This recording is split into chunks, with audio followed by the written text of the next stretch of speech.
coisa querida, seguindo aqui então esse nosso estudo do contraditório da ampla defesa, juntamente com a ideia de devido processo legal, eu destaquei 5 súmulas vinculantes que eu acho que são bem importantes para a nossa prova. Vem comigo. Primeiro, a súmula vinculante número 3, que diz assim, ó, que inclusive é uma súmula que você vai ver com mais aprofundamento na parte de direito administrativo, mas eu vou destacar aqui, ó. Nos processos perante o Tribunal de Contas da União, asseguram-se o contraditório e ampla defesa quando da decisão puder resultar anulação ou revogação de ato administrativo que beneficie o interessado, excetuada a apreciação da legalidade do ato de concessão inicial de aposentadoria, reforma e pensão. O que você precisa saber aqui, ó? Que, em regra, processos, né, processos sejam eles judiciais ou administrativos, têm assegurado contraditório e ampla defesa. No âmbito do Tribunal de Contas da União não é diferente. Então, no âmbito do Tribunal de Contas da União, eu vou ter garantido contraditório e ampla defesa.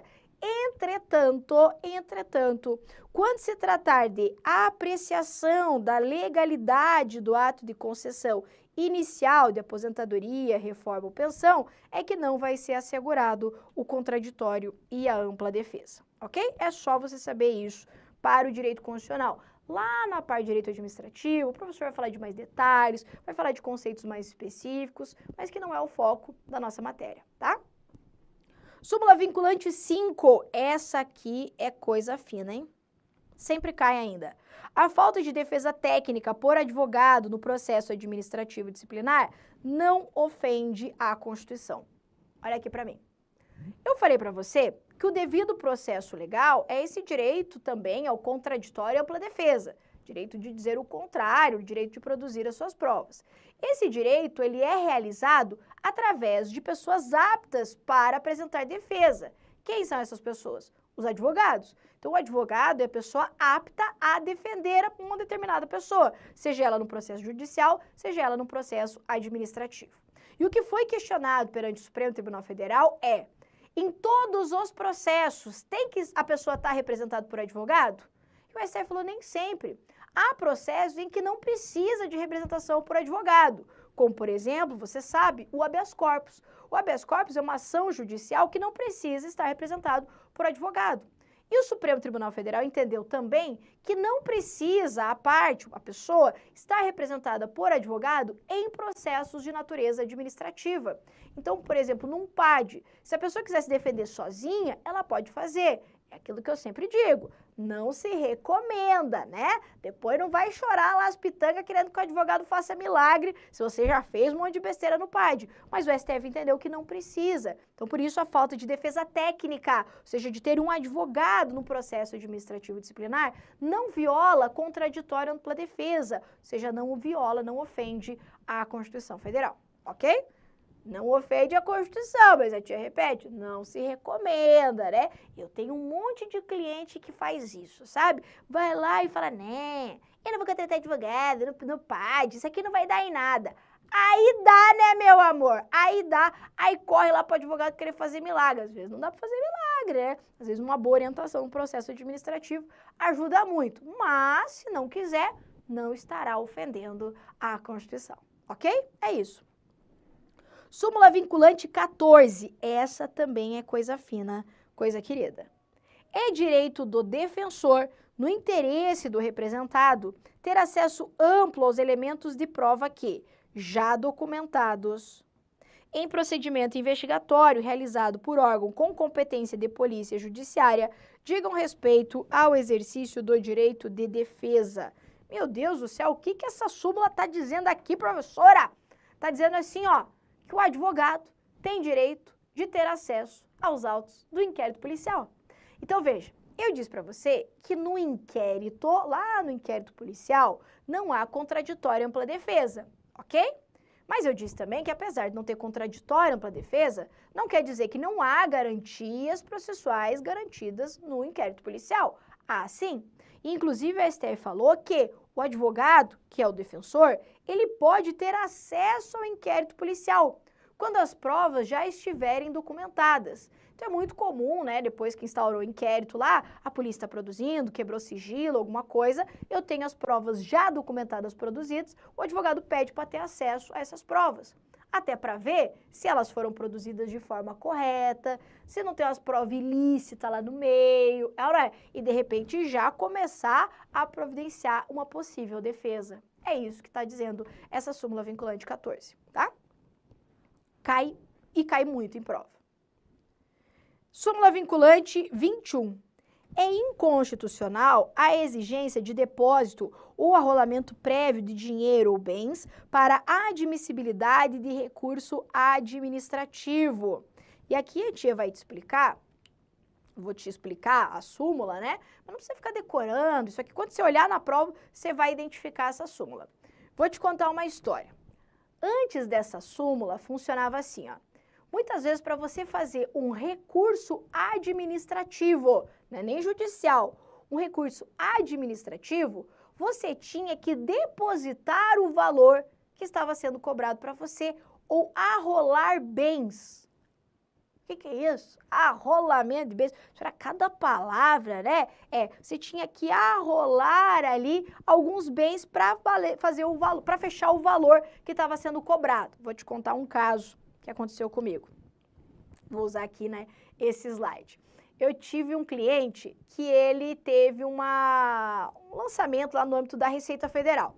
Então, trocando aqui, né, para deixar mais simples, ele recebeu uma penalidade no âmbito da Receita Federal, ok? E o valor da penalidade dele, eu não me lembro direito, mas vamos colocar aqui que era tipo assim uns 100 mil. Então, a Receita Federal falou assim, ei, você está devendo 100 pau. E daí a gente queria recorrer disso, certo? Então, perdeu na primeira instância administrativa e a gente queria recorrer desse valor. Só que olha só, antes dessa súmula, para recorrer, tinha que depositar os 100 mil. Então, olha que louco. Você recorrer dizendo assim, não, eu acho que está errado esses 100 mil, administrativamente. Acho que está errado esses 100 mil, não é 100 mil, sei lá, é 50, alguma coisa assim. Você tinha que depositar os 100 mil. Ou se você não tivesse os 100 mil, você tinha que indicar bens para fechar o valor dos 100 mil.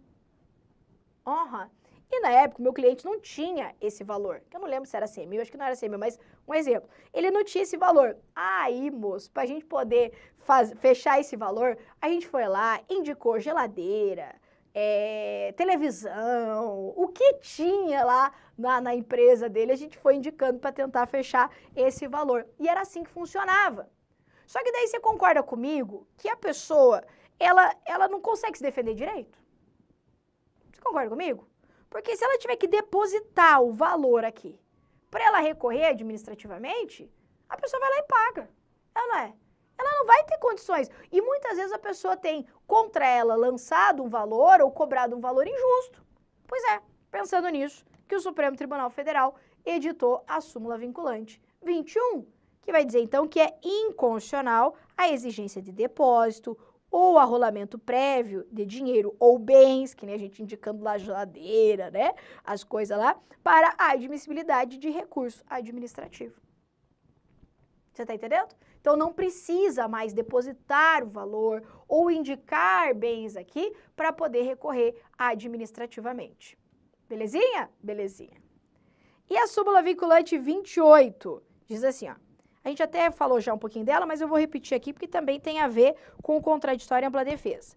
É inconstitucional a exigência de depósito prévio como requisito de admissibilidade de ação judicial, na qual se pretenda discutir a exigibilidade de crédito tributário. Vem nessa mesma ideia. Então, imagine que eu tenho um valor lá que a Receita Federal está me cobrando, um crédito tributário. E eu vou fazer uma ação judicial dizendo, ó, eu não devo esse valor não.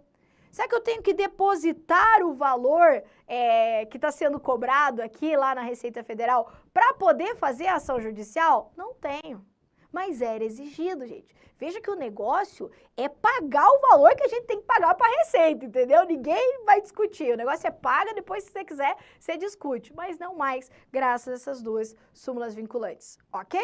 Então, tanto no âmbito administrativo, eu não preciso depositar ou indicar bens para elaborar recurso administrativo, quanto no âmbito judicial, eu também não preciso mais depositar previamente o valor da ação ali para discutir um determinado crédito tributário. Ok? Muito bem.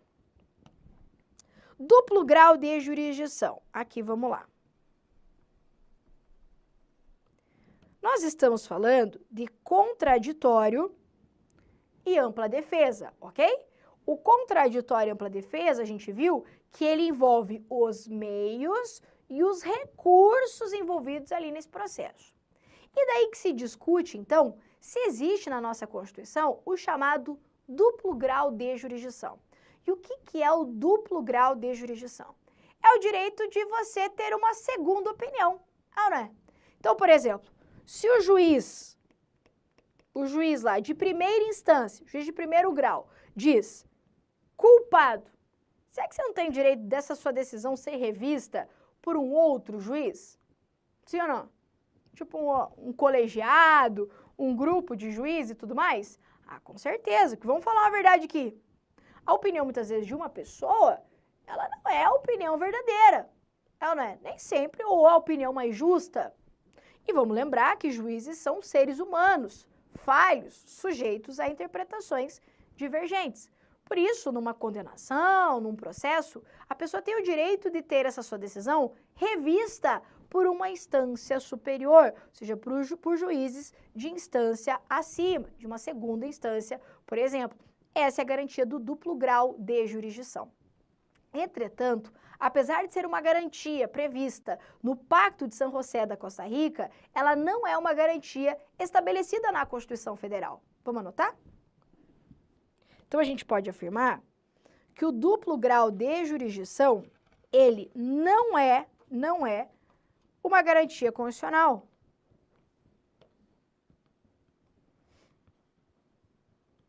Não é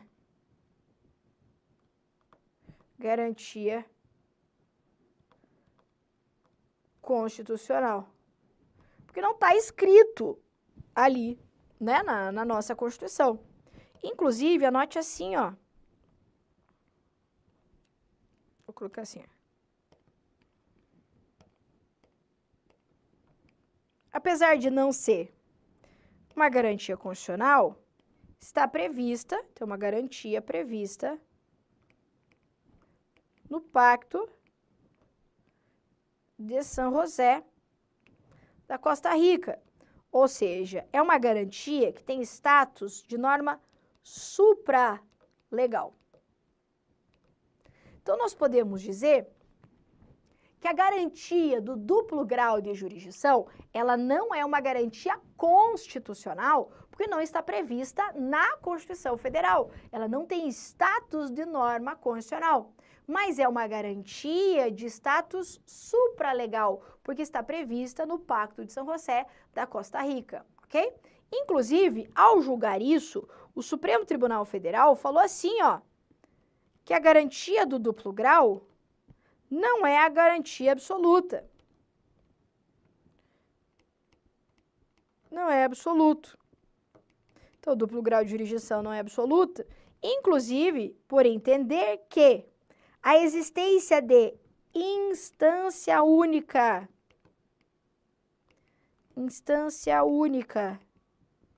em procedimentos administrativos, em processo administrativo, não viola a Constituição.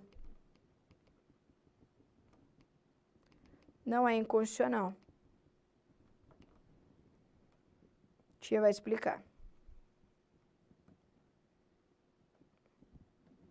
Então, olha aqui. O que eu quero que você grave? Que é o mais importante. Então, nós vamos no mais importante, aí o menos importante, até aprofundar no limite aqui para as nossas provas.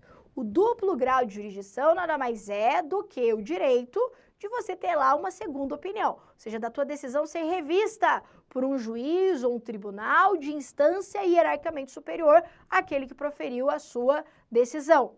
Isso está garantido na Constituição Federal, duplo grau de jurisdição? De acordo com a STF, não é uma garantia constitucional. Mas está previsto onde isso? Além, do Código de Processo Civil, está garantido lá no Pacto de São José da Costa Rica.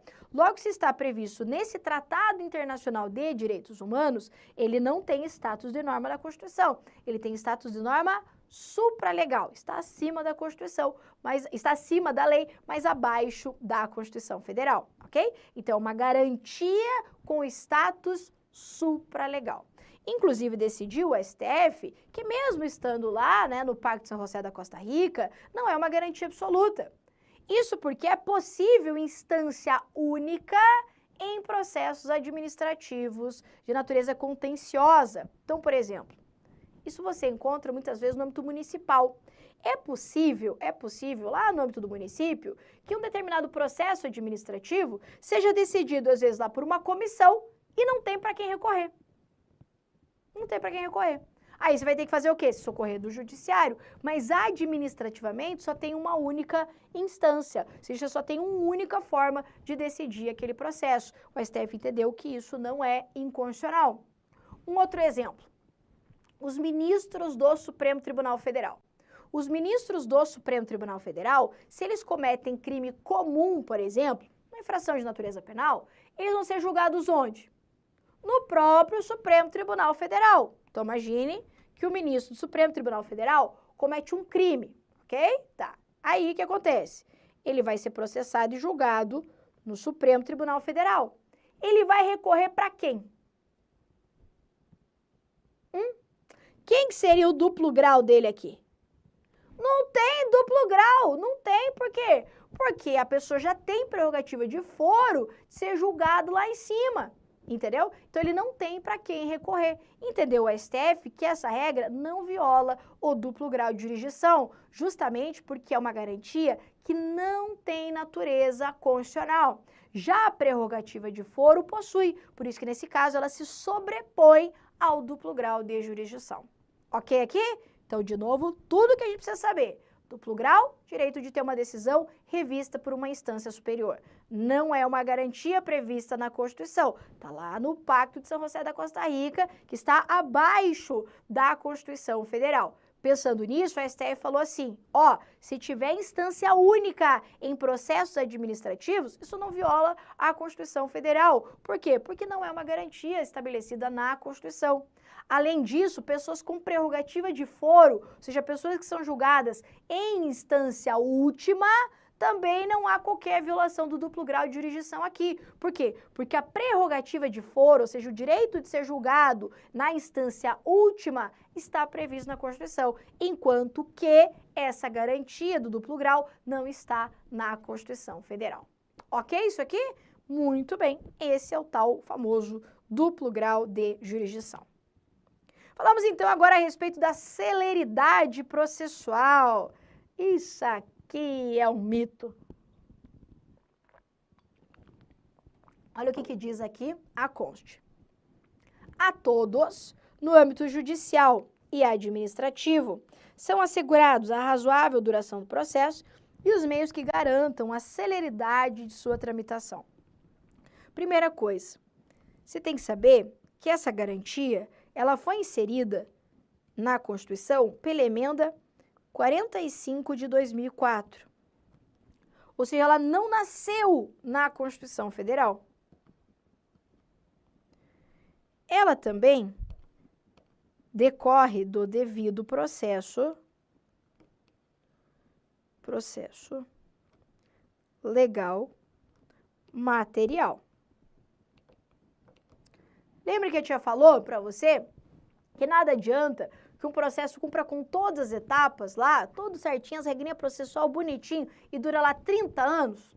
Não adianta, né? Então, a ideia de celeridade processual é que os processos sejam eficientes. A celeridade, ela não tem a ver só com rapidez e velocidade.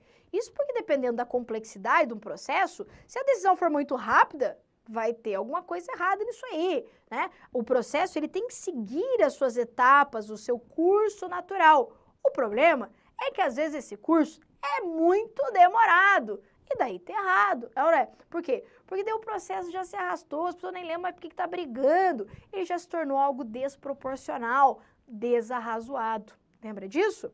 Então é isso aí. Então lembrar que foi inserido pela emenda 45, que decorre até do devido processo legal material. Apesar de ter sido incluído apenas em 2004, não é algo novo, né?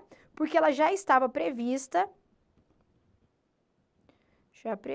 também na Convenção Americana de Direitos Humanos, que é o famoso Pacto de San José, da Costa Rica. Então, apesar de ter sido inserida em 2004, ela já estava aqui vigente, né, pelo Pacto de San José desde 92, mas foi inserido apenas em 2004 como uma garantia constitucional. Se relaciona com a ideia de eficiência. Eficiência. Quando eu falo eficiência, estou falando em uma prestação rápida, mas não só. Estou falando em algo efetivo, que atenda ao objetivo e adequado.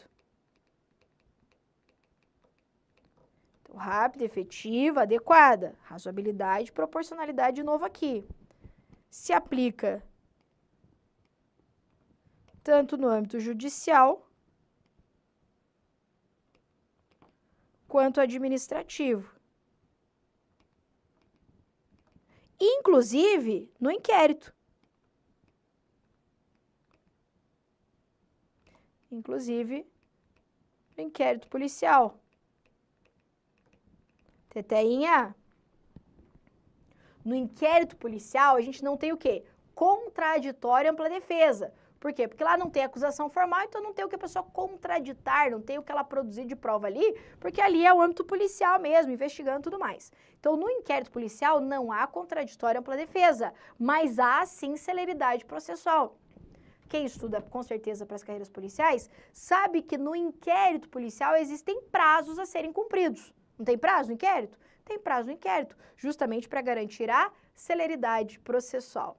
E eu trago aqui a conhecimento de vocês, para quem não viu, aquele caso que o STF julgou em 2020, só para ilustrar, que era um processo, gente, que foi impetrado pela Princesa Isabel.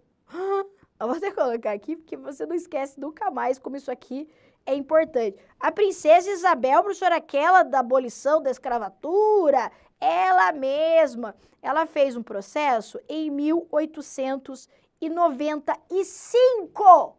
1895. 125 anos depois, isso, né? Que foi julgado em 2020. 125, quase 125 anos depois, esse processo foi concluído no Supremo Tribunal Federal. Princesa Isabel? Princesa Isabel.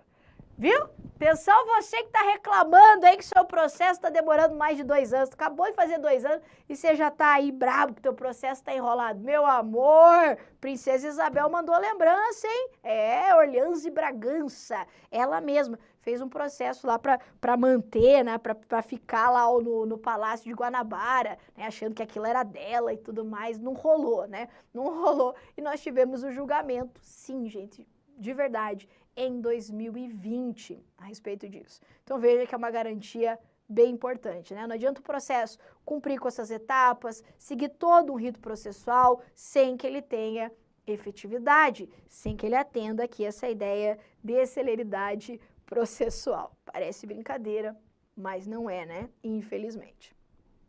Essa então é a garantia da celeridade e é isso aí.